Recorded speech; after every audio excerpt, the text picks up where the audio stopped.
بسم اللہ الرحمن الرحیم۔ شروع اللہ کے نام سے جو رحمان و رحیم ہے۔ اقرأ بسم ربک الذی خلق۔ پڑھو اے نبی اپنے رب کے نام کے ساتھ جس نے پیدا کیا۔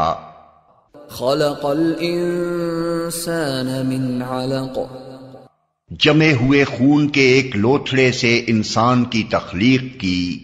اقرأ وربک الاکرم۔ پڑھو اور تمہارا رب بڑا کریم ہے۔ الذی علم بالقلم۔ جس نے قلم کے ذریعے سے علم سکھایا۔ علم الانسان ما لم يعلم۔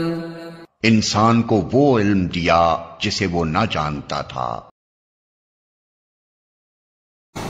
بسم اللہ الرحمن الرحیم۔ جماعت نحوم کے تمام طلباء و طالبات کو میری طرف سے السلام علیکم۔ آج ہم ایک نئے سبق کے ساتھ آپ کے سامنے پھر حاضر ہیں۔ یقیناً اس سے پہلے جتنے بھی اسباق پڑھائے گئے آپ لوگوں نے ضرور ان کو دیکھا ہوگا، سنا ہوگا اور سمجھنے کی کوشش بھی کی ہوگی۔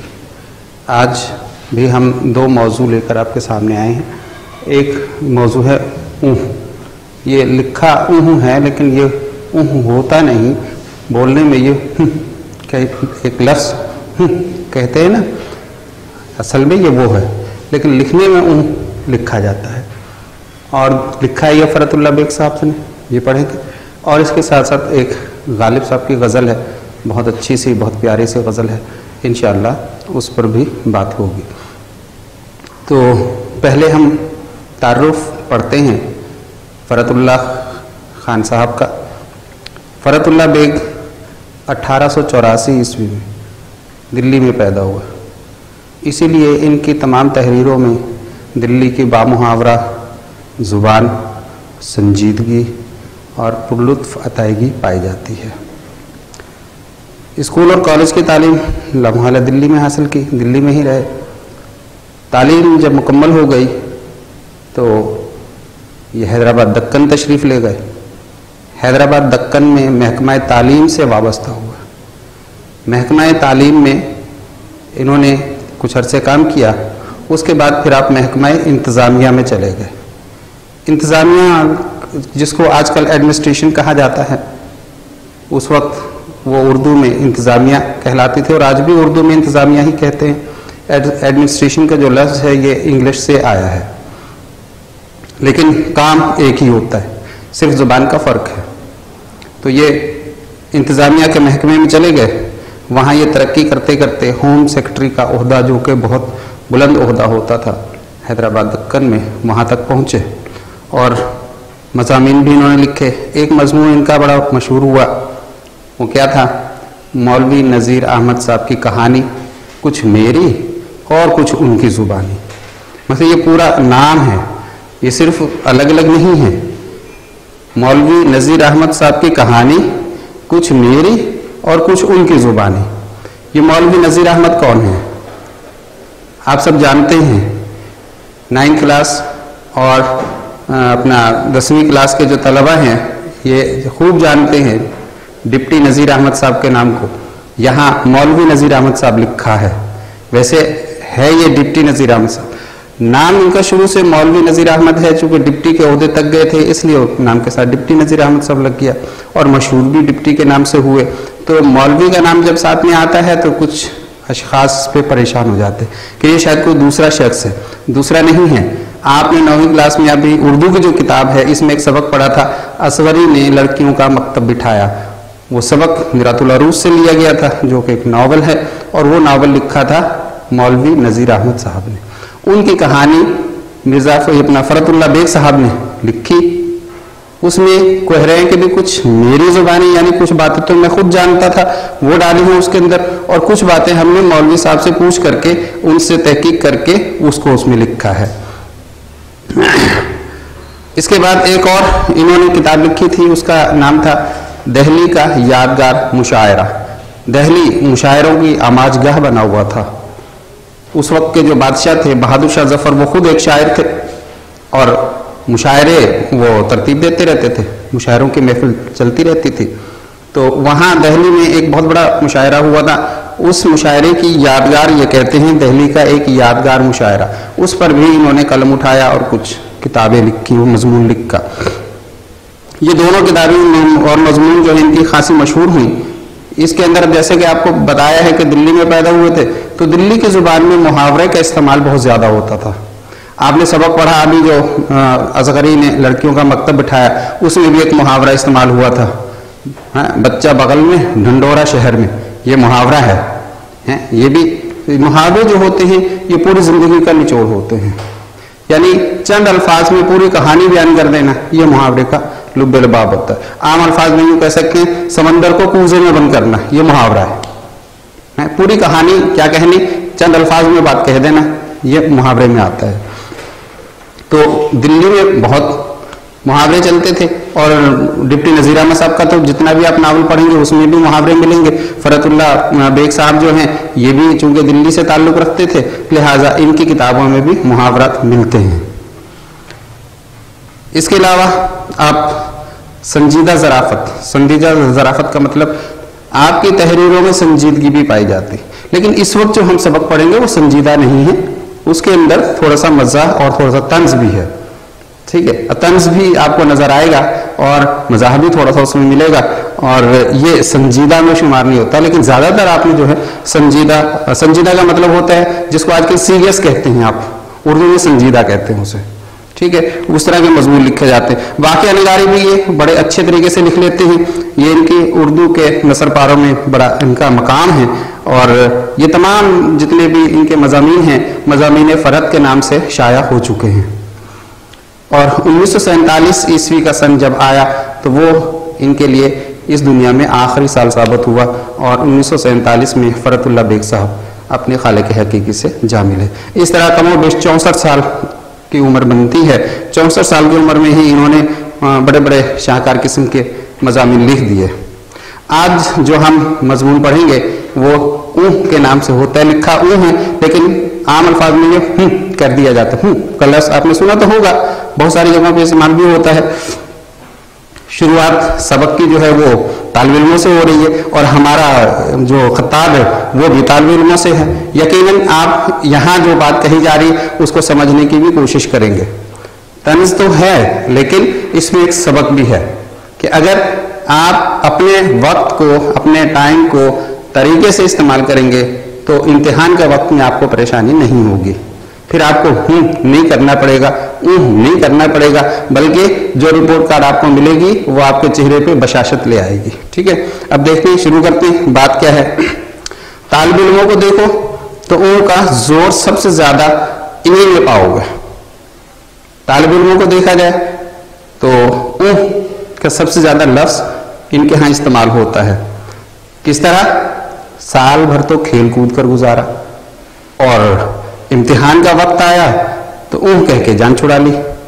کا مطلب اچھا ہاں کر لیں گے, ابھی بہت وقت ہے, آج نہیں کل سے شروع کریں گے. یہ چند باتیں ہر طالب علم کے ذہن میں ہوتی ہیں, اور انہی باتوں کی وجہ سے وہ اپنا وہ وقت, وہ دن, وہ گھنٹہ, وہ لمحہ وہ ضائع کر چکا ہوتا ہے, لیکن وہ پلٹ کر نہیں آتا. اب آپ کے پاس جو وقت بچ رہا ہے وہ کم ہوتا جا رہا ہے. آخر میں معلوم یہ ہوتا ہے کہ وقت کم ہے اور پڑھائی زیادہ ہے, تعلیم زیادہ ہے. جب آپ مکمل نہیں کر پاتے تو لامحالہ پھر ناکام ہوتے ہیں. اسی میں یہ بات کہی گئی ہے کہ جب امتحان کا خیال آیا, ابھی امتحان نہیں آیا, امتحان ابھی دور ہے, ابھی صرف سوچا ہے اوہو جی پڑھیں گے تو امتحان دیں گے, نہ پڑھیں گے تو پھر امتحان کیسے دیں گے, ہیں ابھی خیال آیا ہے.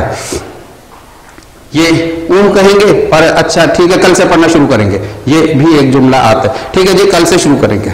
آخر یہ یہاں تک کھینچی, یہ کرتے کرتے, یہ لفظ استعمال کرتے کرتے, اچھا آج سے شروع کریں گے, اچھا کل سے شروع کریں گے, اچھا ابھی یوں کر لیتے ہیں پھر کل یوں کریں گے, آج یہ سبق پڑھ لیتے ہیں کل وہ سبق پڑھ لیں گے. یہ اس طرح کے جو رویے ہیں وہ رکھنے کے بعد وقت کہاں پہنچا, امتحان پہ پہنچ گیا. آپ کا امتحان آ گیا, یہاں تک کھینچا, امتحان دیا, اور جب پڑھا نہیں تو پھر کیا ہوا, فیل ہو گئے. اس فیل ہونے پر بھی توجہ نہیں دی, پھر کیا ہوا, پھر کہہ دی, اچھا کوئی بات نہیں فیل ہو گئے تو اگلے سال دوبارہ امتحان دیں گے. پھر یہ سلسلہ شروع ہو جاتا ہے. یہ اون بہت ہی بامعنی ہوتی ہے. بامعنی مطلب فیل ہونے پر جو اون کہہ رہے ہیں اس میں ان کا بڑا ایک مقصد ہوتا ہے. وہ معنی کیا ہوتی ہیں بھائی دیکھیں, اس کے ایک معنی تو یہ ہوتے ہیں کہ ابھی باپ زندہ ہے, کما کے لا رہا ہے, کھانے کو مل رہا ہے, رہنے کی فکر نہیں, پہننے کی فکر نہیں, سب چیز گھر میں تیار مل رہی ہے. اس لیے تو توجہ کس بات پہ تھا, فکر کس بات کی کریں, پڑھ کر ہم نے کیا کرنا, یہ ساری باتیں ابھی ذہنوں میں ہیں. یہی بات یہاں پہ لکھی گئی. یہ اون بہت ہی بامعنی ہوتی ہے. ایک تو یہ معنی کہ باپ زندہ ہے, کھانے اور پینے اور اڑانے کو مفت مل رہا ہے, رہائش بھی مفت ہے. اگر ایسا ہوا کہ والد صاحب کا انتقال ہو گیا, یعنی اگر وہ مر بھی گئے کا مطلب ان کا انتقال ہو گیا, تو کیا ہوا, جائیداد تو موجود ہے نا.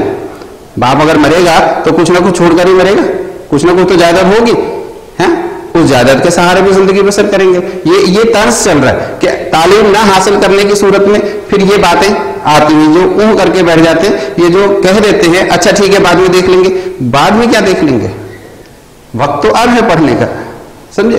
اس پہ پھر ان کو خیالات آتے ہیں, ابھی والد صاحب کما کے دے رہے ہیں, ٹھیک ہے جی چل رہا ہے گھر کا خرچ, اس کے بعد والد صاحب چلے جائیں گے تو ان کی جائیداد ہے, جائیداد سے ہو جائے گا. جائیداد نہیں ہوگی تو پھر کیا ہوگا, پھر قرضہ دینے کو ساہوکار موجود ہے. ساہوکار وہ ہوتے تھے جو اس زمانے میں قرض دیتے تھے. بینک وغیرہ کا تذکرہ نہیں تھا اس وقت, تو اشخاص گھروں میں بیٹھے ہوتے تھے, دکانوں میں بیٹھے ہوتے تھے, لوگ ان کے پاس جاتے, کچھ چیزیں گروی رکھواتے, اس سے اپنا قرض لے آتے, یا تعلقات کی بنا پر قرض لے آتے, یا وہ دیکھتے کہ یہ بڑا جاگیردار ہے, امیر آدمی, جائیداد ہے اس کی, تو جائیداد کے بل بوتے پر اس کو قرض دیتے رہتے.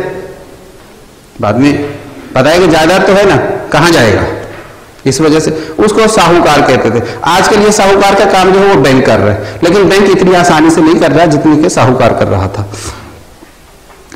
پھر پڑھ لکھ کر اپنا وقت ضائع کیوں کریں. یہ بات اصل جو معنی آیا ہے وہ یہ آیا ہے کہ جی یہ اون کرنے کا یا اپنی بات کو, اپنی اس کو شکست کو, اپنی فیل ہونے کی جو عمل ہے اس کو توجہ نہ دینے کی جو وجہ ہے وہ صرف یہ ہے کہ جی ابھی چل رہا ہے خرچ.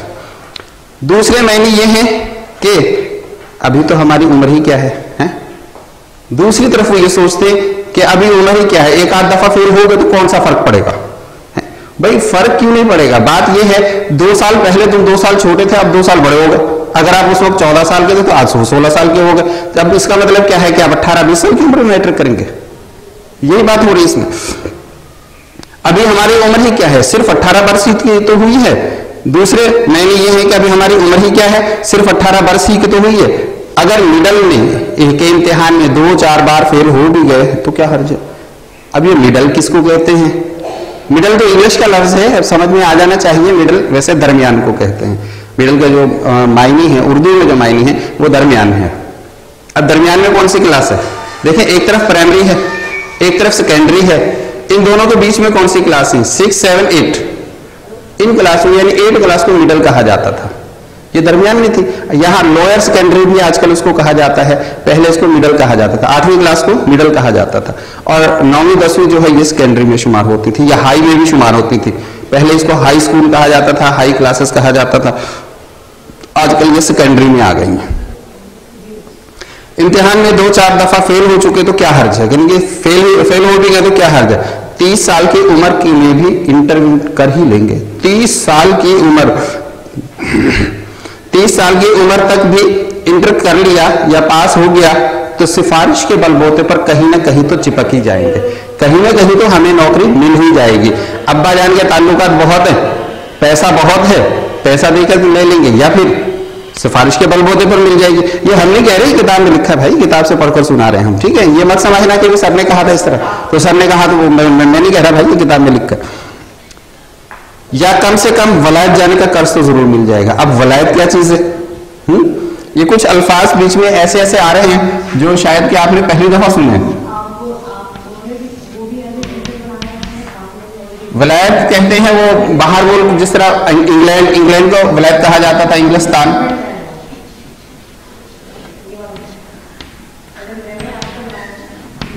یا انگلش میں اس کو انگلینڈ بھی کہتے ہیں. چونکہ اس وقت جب یہ مضمون لکھا جا رہا تھا اس وقت ایسا تھا کہ جی ہمارے ملک پہ یعنی اس پہ ہندوستان پر انگریزوں کی حکومت تھی، تو برطانیہ یعنی یہ انگلینڈ اور اپنا ہندوستان ایک ہی ملک گنا جاتا تھا. یہاں سے وہاں جانا کوئی ویزے کی پابندی نہیں تھی اپنے ملک کی طرح. جیسے ہم یہاں سے سرحد چلے جاتے ہیں، ہم یہاں سے پنجاب چلے جاتے ہیں تو کوئی ویزے کی ضرورت نہیں پیش آتی، یوں ہی چلے جاتے ہیں. اس وقت یہ ایک ہی ملک تھا لہٰذا یہاں بھی ویزے کی ضرورت نہیں پیش آتی تھی. ہاں قرض ضرور یوں لینا پڑتا تھا کہ خرچہ زیادہ ہوتا تھا، یا کم سے کم ولایت جانے کا قرض تو ضرور مل جائے گا کہ یہاں حکمرانی ان کی تھی لہٰذا وہ وہاں بھیجنے کے لیے پیسے بھی دیتے تھے کہ ٹھیک ہے جی آپ جاؤ، اور ذرا کوشش کی تو بعد میں معاف بھی ہو جائے گا. اگر یہ قرض جو لیا ہے تھوڑی بہت کوشش کی ہم نے تو یہ سب طنز میں چل رہا ہے، یہ مزاح نہیں ہے، یہ طنز میں چل رہا ہے کہ بھی کچھ لوگ ہیں معاشرے میں ایسے جو قرض لیتے ہیں، قرض ادا نہیں کرتے، بعد میں یتیم مسکین بن گئے اور قرض معاف کرا لیا. ان کے اوپر یہ طنز کیا جا رہا ہے کہ بھی اگر ولایت جانے کا قرض ہمیں مل بھی گیا تو ذرا کوشش کریں گے تو وہ قرض ہمیں معاف بھی ہو جائے گا. جب معاف ہو جائے گا تو بس ختم ہو گئی کہانی، پھر پیسے تو دینے نہیں، جو پیسے لینے تھے وہ تو مل گئے اور ولایت بھی چلے گئے. پھر اس فیل ہونے پر ادھر انہوں نے اون کی، یعنی انہوں نے کا مطلب طلبہ فیل ہو گئے، فیل ہونے کے بعد انہوں نے کوئی توجہ نہیں دی اور اون کر کے بیٹھ گئے. اور ادھر ماں باپ نے اون کر دی، ماں باپ نے بھی کوئی توجہ نہیں دی کہ بھئی کیوں فیل ہوئے، کیا ہوا، کیا مسئلہ تھا، نہیں، وہ بھی اون کر کے بیٹھ گئے. تو کیا مطلب ہوا اس بات کا؟ اس صورت میں اماں اور ابا کی اون کا دوسرا مطلب ہے. اب بچوں کی اون کے دو مطلب تو آپ کو بتا دیے. پہلا مطلب تو یہ تھا کہ انہوں نے کہا جی جائیداد ہمارے پاس بہت ہے، ہم اس میں گزارا کر لیں گے، جائیداد نہیں ہوگی تو ساہوکار سے قرضہ لے لیں گے، اس طرح سلسلہ چلے گا. دوسرا مطلب ان کا یہ تھا کہ جی ہم ابھی چھوٹے ہیں، 18 سال کے ہی تو ہوئے ہیں، 2-4 دفعہ مڈل میں فیل ہو گئے تو اس کا کون سا فرق پڑے گا، آخر 30 سال تک ہم انٹر کر ہی لیں گے، جب انٹر ہو جائے گا کہیں نہ کہیں لگیں گے. یہ دو مطلب جو تھے یہ طالب علموں کی طرف سے آئے تھے. جب ان کی اون پر والدین نے بھی کوئی توجہ نہیں دی، انہوں نے بھی وہ کہہ کے ٹال دیا. یہاں بھی دو مطلب نکل رہے ہیں، یہ ماں باپ کی اون کی بات ہو رہی ہے. ان کا ابا اور ماں دونوں کا دوسرا مطلب ہے. کیا مطلب ہے؟ یعنی یہ کہ بچہ ابھی فیل ہوا ہے، یعنی فیل ہو گیا ہے تو لامحالہ اس کا دل بھی ٹوٹا ہوگا، پریشان بھی ہوا ہوگا. یہ ابھی ذرا کچھ کہیں گے تو کہیں ایسا نہ ہو کہ رو رو کر جان ہلکان کر لے. اگر کچھ ہم نے سختی سے وہ کہا تو ایسا نہ ہو کہ یہ رونا شروع کر دے یا کہیں جا کے ڈوب مرے. یہ بھی طنز ہے. ڈوب مرنا محاورہ بھی ہے. اس زمانے میں کوئی پستول وستول تو ہوتی نہیں تھی، زیادہ ہوا کو پھانسی لے کر مر گیا یا پھر پانی میں ڈوب مرا. اس کے بھی ایک اور محاورہ چلو بھر پانی میں ڈوب مرنا، یہ بھی محاورہ ہے. جب کچھ نہیں مرتا بھائی اپنے چلو میں پانی دو، ناک میں ڈبو، مر جاؤ. یہ بھی ایک مرنے کا طریقہ وہ اس کا وہی ڈوب مرنے کا ہی ہے. کہیں جا کر ڈوب مرے. غرض اس اون نے صاحبزادے کی تعلیم کا سلسلہ ختم، خاتمہ بالخیر کر دیا، ختم کر دیا.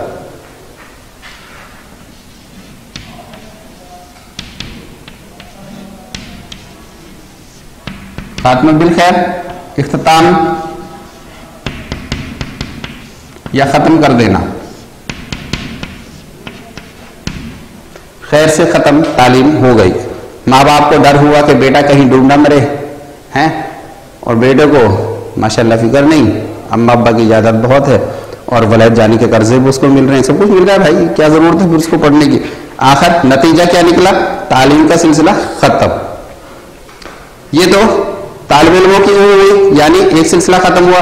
اب ایک اور اون آنے والی ہے، وہ بڑی خطرناک قسم کی اون ہے. یہاں ہمارے ہاں جو ناک کا استعمال ہے خاصا استعمال ہوتا ہے، کہیں غضب ناک میں ہوتا ہے، کہیں خطرناک میں ہوتا ہے، اور کسی کسی کی تابناک ہوتی ہے، اس کو تو فکر ہی نہیں ہوتی. مستقبل ماشاءاللہ بہت اچھا تابناک مستقبل ہے تو پھر کیا ضرورت ہے. یہ ناک کے اقسام ہیں بہت سارے. گھر والی کی اون سب سے خطرناک اون ہوتی ہے. یہ ہے گھر والی. گھر والی کون ہوتی ہے بھائی؟ گھر والی بیوی کو کہتے ہیں، کسی اور کو نہیں سمجھ لینا، ٹھیک ہے. گھر والی یعنی بیوی کی جو اون ہے یہ سب سے خطرناک اون ہوتی ہے. کسی ماما پر خفا ہوئی، ماما کا مطلب وہ ملازمت جو گھر میں کھانے پکانے وغیرہ کے کام کرتی ہیں، گھر کو سنبھالتی ہیں، اس کو ماما کہتے تھے. جیسے کہ وہ اس میں بھی آپ نے ماما عظمت کا تذکرہ سنا تھا اور ہم نے بتایا بھی تھا. جو اصغری کا سبق تھا، اصغری نے لڑکیوں کا مکتب بٹھایا، اس میں بھی ماما کا تذکرہ ہم نے آپ کو بتایا تھا. اور کتاب میں بھی ہے کہ ماما گھر میں نوکر ہے، یہ جملہ بھی آپ کے سبق میں موجود ہے. اب بیگم صاحبہ کو یہ اون بڑی خطرناک ہے. کس طرح خطرناک ہے دیکھیں آگے چل کے. ہوا یہ کہ جی کوئی غلطی ہو گئی ملازمہ سے، اب محترمہ ان کو ڈانٹ رہی، ٹھیک ہے، اب انہوں نے تو ان کو ڈانٹا، ماما نے بھی آگے سے جواب دے دیا، دونوں برابر. مگر انہوں نے تو اس لیے ڈانٹا کہ اس نے غلطی کی، ماما کس لیے ڈانٹا، ماما نے بھی اس کو برابر جواب دیا، وہ مستقل جواب دے رہی. اب آگے جب کچھ نہ بن پڑا بیگم صاحبہ سے تو ہوں کیا اور چپ ہو گئی. بس اب بات تو کچھ بن نہیں پا رہی، کہہ نہیں سک رہی کچھ، کوئی الفاظ ختم ہو گئے، کوئی موضوع ہی نہیں رہا کہنے کا. تو ہوا کیا، اون کی اور خاموش ہو کے بیٹھ گئی. لو بس اتنی سی کام ہوا اور ماما شیر ہو گئی. اب ماما کے سامنے کون بولے بھائی، ماما کے سامنے مالکم چپ کر گئی تو کسی اور کی کیا ہمت ہے وہ بات کرے. لیجیے نوکر شیر ہو گئے، نوکر شیر ہو گئے کا مطلب نوکر بہادر ہو گئے. اب وہ اپنے گھر میں اپنی مرضی کریں گے، ماما اپنی مرضی کریں گی، مالکم کی مرضی نہیں چلے گی. گھر کا سارا انتظام درہم برہم، درہم برہم کا مطلب الٹ پلٹ. یہ درہم نہیں پڑھ لینا اس کو، درہم الگ چیز ہوتے ہیں، یہ درہم ہے، زبر سے پڑھنا. درہم کے روپیہ پیسہ وہ دبئی وغیرہ ہوتے ہیں ان کو نہیں پڑھ لینا، یہ زبر سے پڑھا جائے گا، درہم برہم الٹ پلٹ.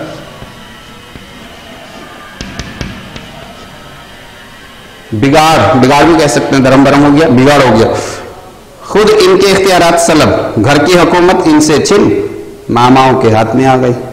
سلب کا مطلب بھی چھن جانا ہوتا ہے، سلب اختیارات سلب. یہ کس کے اختیارات سلب ہو رہے ہیں؟ اصل میں یہ وہ مالکم جو اون کر کے چپ کر گئی، اس نے ماما کو کچھ نہیں کہا، ماما کے سامنے خاموش ہو گئی، اس کی بات ہو رہی ہے کہ اب مالکم کے اختیارات جو ہے وہ چھن گئے. سلب کا مطلب ہے چھن جانا،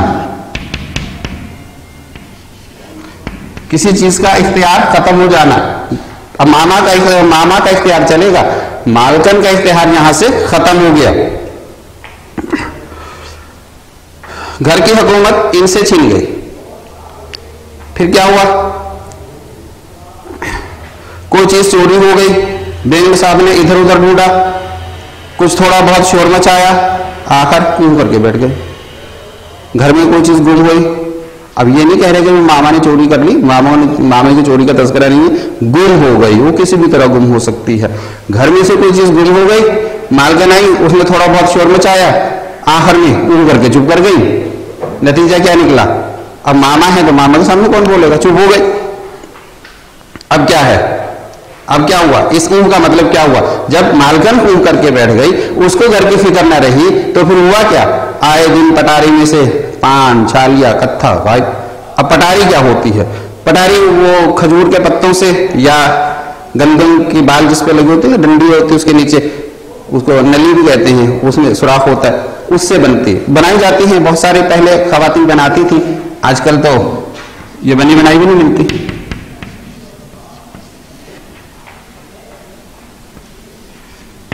بید یا کھجور،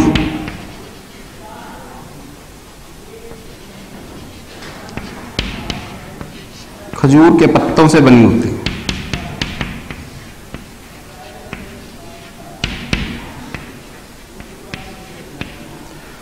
اس کے اندر پان رکھا جاتا تھا، اس میں ہوا لگتی تھی تو پان تر و تازہ رہتا تھا. کتھا چھالیا بھی اس میں رکھا تھا، جیسے آج کل پان دان ہوتے ہیں، اس وقت یہ پٹاری ہوا کرتی تھی. یہ سبق، یہی لفظ آپ نے ایک اور سبق میں بھی پڑھا تھا، بوڑھی کاکی میں. بوڑھی کاکی میں یہ سبق، یہ لفظ آیا تھا جب لاڈلی کو پوریاں ملی، اس نے اپنی گڑیا کی پٹاری میں رکھی. یہ جملہ اس کے اندر موجود تھا. گڑیا کا مطلب وہ بھی اسی طرح کی بنی ہوتی ہے، اس نے اپنی گڑیا کو اس کے اندر رکھا ہوا تھا، وہ گڑیا کی پٹاری بن گئی. پان وان رکھے گئے تو وہ پان کی پٹاری بن گئی. یا اسی طرح کی بڑی چیز بنا لی جاتی، اس میں روٹیاں بھی رکھی جا سکتی تھی، اس کو بھی پٹاری کہتے. کتھا چھالیا غائب ہوا، یہ ہونا شروع ہو گیا. اب ماما کے سامنے تو مالکن چپ ہو گئی. جب مالکن نے اس کو کوئی سزا نہیں دی، کوئی اس کی پکڑ نہیں کی، کچھ کہا نہیں، اون کیا اور چپ ہو گئی، تو ماما تو پھر یہ کام کرے گی نا، اس کو آزادی ہو گئی. خرچ کی صندوق میں سے روپے پیسہ غائب. خرچ کی صندوق کی کا مطلب، صندوق چی اس میں مصغر ہے، ایک ہوتا ہے اس میں مکبر. جیسے صندوق بڑا ہوتا ہے، صندوق چی چھوٹی سی ہوتی تھی، ایک ڈبیا سی، اس کے اندر گھر کے خرچ کے پیسے رکھے ہوتے تھے. وہ سب کو پتا ہوتا ہے، جس کو دیے جاتے تھے کہ بھائی یہ چیز لے آؤ، وہ چیز لے آؤ، ماما کو دیا جاتا تھا، وہ لے کر آتی تھی یہ چیزیں. تو وہ گھر کی جو صندوق چی، اس میں جو پیسے رکھے ہوتے تھے، روپے پیسے، وہ بھی غائب ہونا شروع ہو گئے. اب دیکھیں ایک ذرا سی اون سے ہوا کیا؟ ہوا یہ کہ پہلے تو مالکن کے اختیارات ختم ہوئے اور ماما کی حکومت شروع ہو گئی. جب ماما کی حکومت شروع ہو گئی تو اس سے باس پرس ختم ہو گئی. جب اس سے باس پرس ختم ہو گئی تو ہوا یہ کہ جو چیزیں گھر میں رکھی ہوتی تھی وہ چوری ہونا شروع ہو گئی. یعنی یہ کسی چیز کو رکاوٹ نہ کرنے کا، پکڑ دکڑ نہ کرنے کا، منع نہ کرنے کا یہ نتیجہ نکلتا ہے کہ وہ آگے چل کے بہت بڑھ جاتی ہے. صندوقوں میں سے کپڑے غائب، صندوقچی میں سے تو پیسے غائب، پٹاری میں سے کتھا غائب. اب صندوقوں کی طرف آ جاؤ. جو صندوقوں میں کپڑے رکھے ہوتے ہیں گھروں میں، وہ بھی دو طرح کے صندوق ہوتے ہیں. ایک بڑا صندوق ہوتا ہے جس میں رضائیاں وغیرہ گدے وغیرہ رکھے ہوتے ہیں. ایک ذرا چھوٹا ہوتا ہے اس کے اندر کپڑے وغیرہ رکھے ہوتے ہیں. اب یہ محترمہ کی ہمت اتنی ہو گئی ہے ماما کی جی کی کہ وہ وہاں سے کپڑے چرانے لگ گئی. غرض رفتہ رفتہ سارے گھر کا صفایا ہو گیا. صفایا ہو گیا مطلب یہ محاورہ ہے، اس کا یہ مطلب نہیں کہ جھاڑو لے کے صفایا کر گیا، یعنی جو مال تھا سب چوری ہو گیا.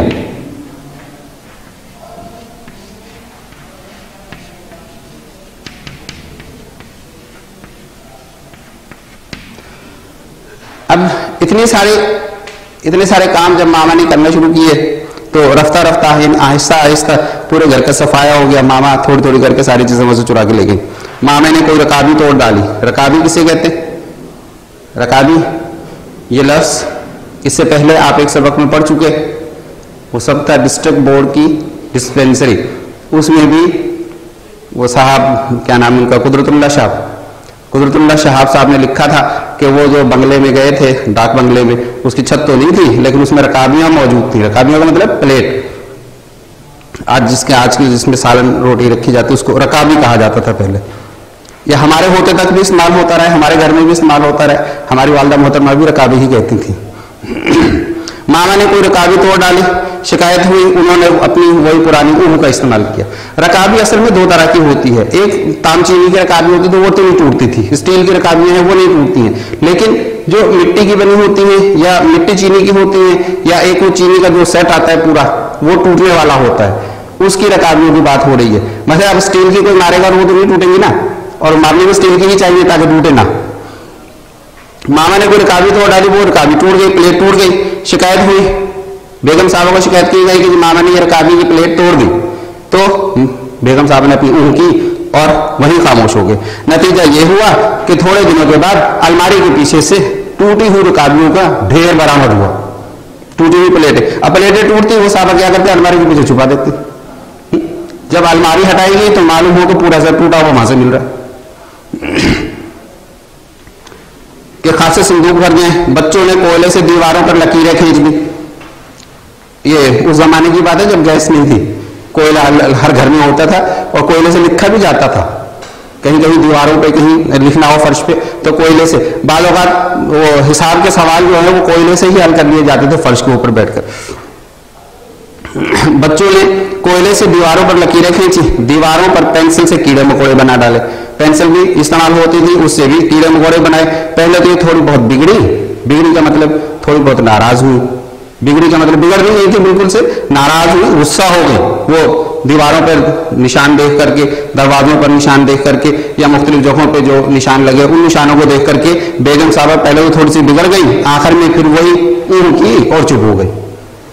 اب نہیں بول رہی. یہ ہے بیگم صاحبہ. یعنی بیگم صاحبہ کی اون خطرناک کیوں ہوئی؟ اس کی وجہ یہ ہوئی کہ گھر کا پورا نظام ہی خراب ہو گیا باز پرس نہ کرنے کی وجہ سے. اگر بیگم صاحبہ پہلے دن سے باز پرس کرتی تو کیا ماما کی ہمت ہوتی کہ وہ سب کام کر لیتی؟ ایسا تھوڑی ہوتا. اب بیگم صاحبہ کی اون ہو گئی. ذرا میاں صاحب کی بھی دیکھ لیتے ہیں ان کی اون کیا ہے. اب رہے میاں تو ان کی اون سب سے زیادہ تیز ہوتی ہے. کیسے بھی بیوی کسی بات پر بگڑی، میاں نے اون کہا اور باہر چلے گئے. میاں تو باہر جا سکتے ہیں، اون کہیں گے چلے جائیں گے. کیا بیگم صاحب بھی باہر چلے جائیں گے؟ بیگم صاحب تو باہر نہیں جا سکتی، لہٰذا وہ گھر میں ہی رہیں گی. تو گھر میں رہیں گے تو ان کی اون ماما پہ چلے گی. ہاں یہ ایک بات ضرور ہے، دونوں میاں بیوی کے جو ہیں ان کے اندر ایک بڑی اہم بات ہے. وہ کیا؟ اب دیکھیں فرحت اللہ بیگ صاحب نے بڑا اچھا پوائنٹ اس میں لکھا. کہہ رہے ہیں یہ اون بعض دفعہ بڑا کام کر جاتی، وہ بڑے بڑے کام کر جاتے جو کبھی افلاطون بھی نہیں کر سکتے تھے. افلاطون اصل میں ایک بہت پرانا جو ہے یہ فلسفہ نگار اور ایک